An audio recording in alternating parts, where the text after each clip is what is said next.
not let's not try to be overly critical and sound utopian in a way. Yeah. Did it make sense to you that Luka Modric, Casemiro, and Toni Kroos was hacked off almost almost in quick succession by Carlo Ancelotti when they were trailing City by goal to nothing?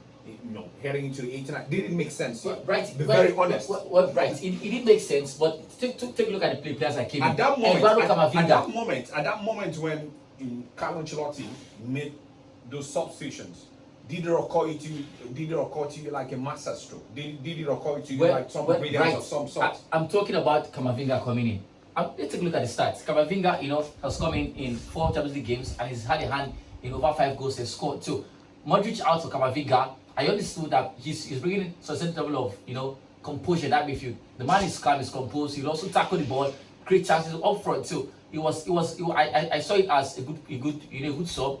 Moreover, Luka Modric was clearly off. Casemiro was struggling to play, and then Toni Kroos was here and there all through the game. So you're gladly saying Luka Modric and all those people they were not in the game again. So was it not the same case with De Bruyne and the guys that were taking off? They were not in the game again. This thing is just they were in the game. They were in the game. All right, now let's look at something. It's very easy, to dump this on Pep Guardiola. Well, it can't be only Guardiola wanting to play in the Champions League final and wanting to win a competition of that magnitude. Don't the players, or being the players, wants to win the competition as well? Don't they understand the importance of this particular competition to not just themselves, but the football club? We're not talking Pep here. It's not a Pep thing. People talk about Pep has to do this to prove this. He's won the competition before. Well, how about the players? How many of them have won the UEFA Champions League? Don't the players, or didn't the players wants to win something? Didn't they understand the magnitude of the game last night? If Pep messed up, so the players have to follow, all messed up.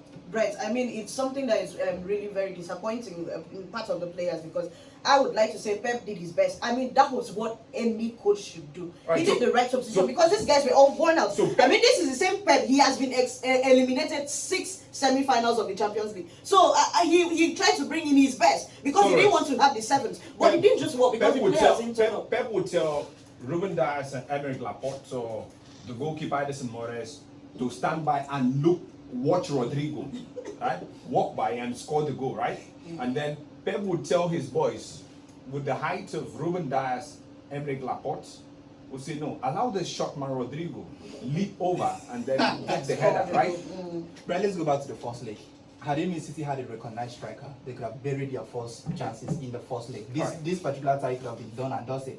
Going into the second leg, Real Madrid went with the mentality of, if you want to go to the next round, don't concede more goals. Just try to be in the game. If you can concede one, don't concede the second goal. Just try and stay in the game and make sure you don't crack under pressure. And that was what Real Madrid did. They scored the second goal in the space of 2 minutes.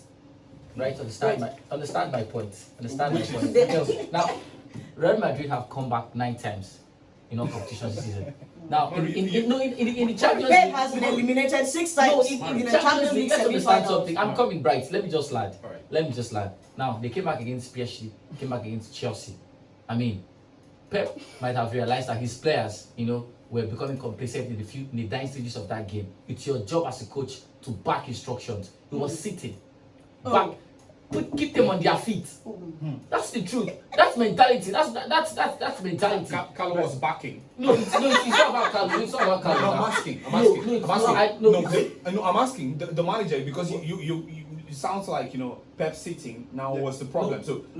Carlo standing and backing. Carlo is cool, calm, and composed anytime, any day with his emoji eye and stuff like that. But here's the point. Madrid and City, the difference between both teams is mentality. Madrid has got that mentality from start to finish. Aside from the mentality, it's also based on experience. Madrid have the experience, they've been there before, they know how to come out on occasions like this, and there you go. I mean, you guys have failed to recognize the fact that Dias and Laporte were actually somehow to be blamed, not just Pep.